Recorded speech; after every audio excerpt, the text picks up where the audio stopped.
Mesdames, Messieurs, présent à Kinshasa avec la délégation que vous voyez, composée de Madame Nadège Abo-Mongoli, députée de Seine-Saint-Denis, de Monsieur Arnaud Le Gall et de Monsieur Carlos Bilongo, député du Val d'Oise. Les circonstances ont créé un impératif Lumumba. Cette circonstance est évidemment le massacre abominable qui est en train de se dérouler à l'heure à laquelle nous parlons à Gaza, où l'on prétend répondre aux méthodes de la terreur par d'autres méthodes de terreur, d'une vengeance sans limite, et bien sûr, celui plus particulier du Congo lui-même, avec les manigances meurtrières qui permettent dans l'est du pays que reprennent les exactions qui chassent les gens de chez eux quand plus de 5 millions sont déjà dû partir, 1 million de plus, depuis que la violence a repris à l'initiative de l'adversaire, tandis que la République démocratique du Congo a scrupuleusement respecté ses engagements de cesser le feu. Alors oui, disons-le, devant tant de massacres, tant d'horreurs, tant d'abominations, de tous côtés, avec de tous côtés le même abject système de 2 poids, 2 mesures, qui fait oublier les uns pour se souvenir toujours des autres, on pourrait finalement douter même de l'humanité. Et comme on pourrait le faire encore plus fort, quand le changement climatique devrait être en train d'enseigner à chacun que l'heure est venue de jeter à la rivière le bouclier et l'épée pour prendre en charge les tâches communes de l'humanité. C'est alors, quand s'avance vers nous l'obscurité qui pourrait nous faire désespérer, qui pourrait nous laisser dominer par les indifférents et les résignés qui sont toujours là pour nous prêcher l'inaction. C'est le moment de se tourner vers la lumière qui brille pour toujours au fond de Patrice Lumumba, comme le peuple congolais, après tant d'années. Et alors même qu'on aurait pu penser que le souvenir de Patrice Lumumba serait moins vif, se sont rassemblés par milliers au retour de ses restes. Cette lumière, c'est celle qui nous permet, à nous Français, à nous insoumis, de nous approprier l'histoire de l'Afrique en nous appropriant, c'est-à-dire en faisant nôtre, les valeurs de combat qu'incarnent les femmes et les hommes qui ont libéré ce continent, et parmi lesquels, bien sûr, en première ligne, Patrice Lumumba. Lumumba est notre contemporain. Lumumba, parce qu'il a été le héros de l'indépendance, en d'autres temps, nous avait déjà dit que l'indépendance, il ne suffisait pas qu'elle soit proclamée, il ne suffisait pas qu'elle soit nominale, il fallait encore qu'elle soit réelle, c'est-à-dire qu'elle étende sa protection sur toutes les réalités qui composent une société, et en particulier sur l'économie, et en particulier sur l'égalité entre les citoyennes, les citoyens qui composent la nation. Lumumba nous a appris que si l'indépendance est un droit dorénavant acquis, elle reste un projet et un impératif pour le futur. Et cela ne vaut pas seulement que pour les peuples d'Afrique, mais aussi pour les peuples de l'Europe, qui, après avoir beaucoup dominé, sont à leur tour dominés et partagés comme l'étaient autrefois les sociétés coloniales, et introduit dans leur rang ces discriminations qui répartissent entre les très riches et les très pauvres les populations, humilient les uns et favorisent toujours les autres, toujours les mêmes, des fois les mêmes aux mêmes endroits, dans les mêmes fonctions, avec les mêmes noms. L'indépendance est la condition de la souveraineté du peuple, mais encore faut-il que cette souveraineté ait sa voix, c'est-à-dire que la démocratie permette qu'elle soit entendue. Et chacun voit immédiatement le lien qui, ici, au Congo, s'opère entre ces idées, celle de l'indépendance, de la souveraineté, qui est son moyen, et de la démocratie, qui en est la condition. car les agressions que subit aujourd'hui le Congo ne sont pas limitées à une région. Elles mettent en cause sa souveraineté dans tout le pays, dans toutes les régions du Congo. Et alors nous avons à apprendre. Lumumba est notre contemporain quand il nous assigne la tâche de devoir construire comme un projet l'indépendance, la souveraineté et la démocratie dans un même mouvement, lui qui avait été le premier des premiers ministres de ce pays, sur la base d'un long combat sanglant, mais sur la base d'une victoire démocratique remportée dans les urnes, qui lui donnait une totale et absolue légitimité, augmentant le poids du crime dont il a été l'objet. Lumumba est notre contemporain quand il nous dit que l'unité du peuple est la condition de la souveraineté, est la condition de la démocratie. L'unité du peuple n'est possible que sur ses propres objectifs à lui, le peuple, en rupture avec tout ce qui le fragmente et le fractionne, c'est-à-dire tout ce qui n'est pas conforme à son intérêt général et à l'intérêt humain qu'il contient. Lumumba a identifié les causes de cette fragmentation. Il a nommé l'exploitation sociale. Il a nommé les logiques de développement séparées dans un même peuple entre les riches et les autres. Il a nommé le racisme quand il disait « nous ne pouvons pas oublier que nous étions des nègres. Nous ne pouvons pas oublier qu'on disait « tu » au noir, non par amitié, mais pour ne pas lui dire « vous » qui était la mention honorable.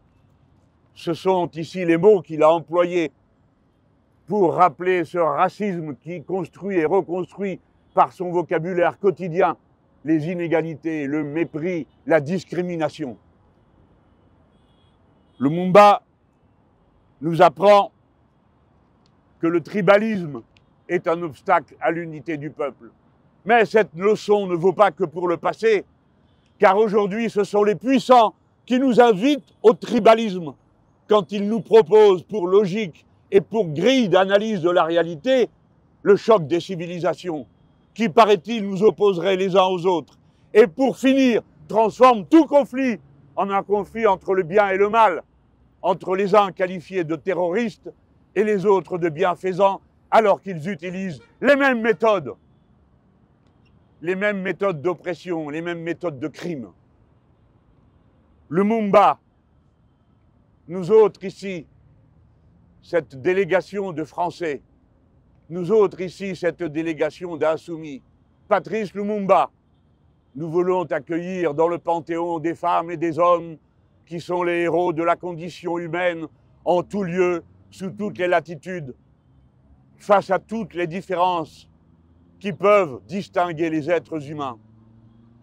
Lumumba, nous voulons faire nôtre les vertus et la vertu essentielle que tu nous as enseignées. Tu étais capable d'assumer la conflictualité parce que tu avais compris qu'elle est à l'origine de toute chose. Et tu l'acceptais pour la dénouer, sans jamais avoir les pudeurs de langage qui permettent aux puissants de fémiser. Ainsi as-tu, dans ton discours sur l'indépendance, bravé les usages en nommant par leur nom l'exploitation odieuse du colonialisme qui était ici au Congo, pire si cela est possible que partout ailleurs. Tu l'as fait et cela indignait le roi, paraît-il. Ce qui nous, avec le passage du temps, nous indigne, c'est l'indignation du roi à ce moment-là, parce que tu nommais les choses. Parler cru et dru, nous l'avons appris de toi, Lumumba. Et nous continuons à nous y tenir, parce que c'est la seule manière, en nommant les choses par leur nom, à la fois d'assumer la conflictualité et de la dénouer, car on ne peut pas la dénouer si on ne l'assume pas, si on euphémise, si l'on emballe avec des rubans de mots les réalités atroces.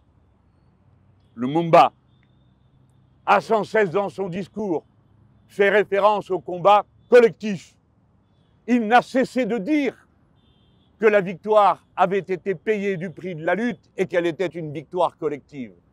Mais Lumumba s'appelle Lumumba, Patrice Lumumba. Il nous a montré de cette façon que si le courage de tous est possible, il ne l'est qu'à la condition préalable du courage de quelques-uns qui brisent l'inertie, la résignation. Et le courage de quelques-uns commence toujours par le courage singulier de la première goutte qui coule, de la première femme, du premier homme qui s'avance et dans l'obscurité de la résignation allume la lumière du combat. Et c'est en le faisant qu'il prend pour lui-même tous les risques. Lumumba a été assassiné.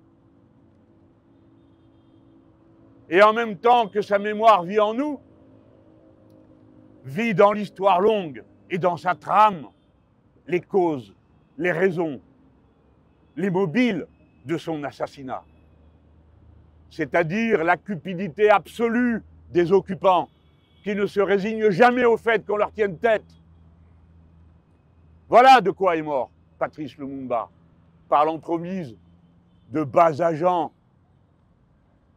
qui l'ont assassiné au nom de la civilisation, du bien contre le mal, qui l'ont découpé en morceaux, au nom des mêmes grands mots, et pour finir, dissous dans l'acide. Voilà ce que vaut la civilisation de ceux qui ont commis le crime. Voilà ce que valent en réalité les valeurs dont ils ne cessent de se décorer. Meurtriers, assassins, toujours sur les basques de ceux qui ont le courage d'engager le combat et que l'on voue à la mort en les désignant comme des cibles. Lumumba a été assassiné, ses restes ont été profanés, mais il aura suffi qu'on en ramène la part la plus modeste pour qu'aussitôt le peuple congolais sache qu'il est là, bien là, tout entier là, avec nous encore à cette heure et au moment où je vous parle. Lumumba, par son destin, par son engagement, nous a enseigné la vertu suprême du citoyen, qui est l'engagement, s'avancer et faire, ne jamais accepter que les choses aillent d'elles-mêmes. L'histoire contient toujours et à toutes les époques le même absurde mélange du meilleur et du pire. Mais qui ne s'avance pas pour le meilleur perd le droit ensuite de se plaindre du pire et se trouve désarmé devant lui pour le combattre, s'il a laissé les partisans du meilleur mener seuls le combat.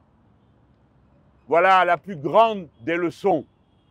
Voici celle qu'il nous faut enseigner comme il nous l'a demandé en commençant son discours le jour de l'indépendance, où il nous a demandé d'enseigner la gloire du combat pour la liberté qu'il avait mené, et il nous avait demandé de le faire à nos enfants et à nos petits-enfants. C'est cette tâche que j'accomplis pour les Français, pour les insoumis devant vous. Je voudrais enseigner la vertu de Lumumba, l'engagement. Jeunes gens qui m'écoutez, c'est votre tâche et votre devoir de faire le choix de vous engager pour le bien de votre pays, mais pour la communauté dont vous faites partie, laquelle, le peuple humain, à l'heure où les plus grands dangers s'accumulent pour lui. Jeunes gens, imitez l'audace de Patrice Lumumba, avec vos mots, avec vos méthodes, avec vos chants, avec vos dessins, avec vos bulletins de vote. Soyez au sens le plus élevé des lumumbistes, c'est-à-dire des gens qui n'ont peur de rien, sitôt qu'il s'agit de l'absolu auquel ils décident de vouer leur liberté. La liberté, la liberté. Merci Patrice Lumumba de nous avoir ouvert ce chemin.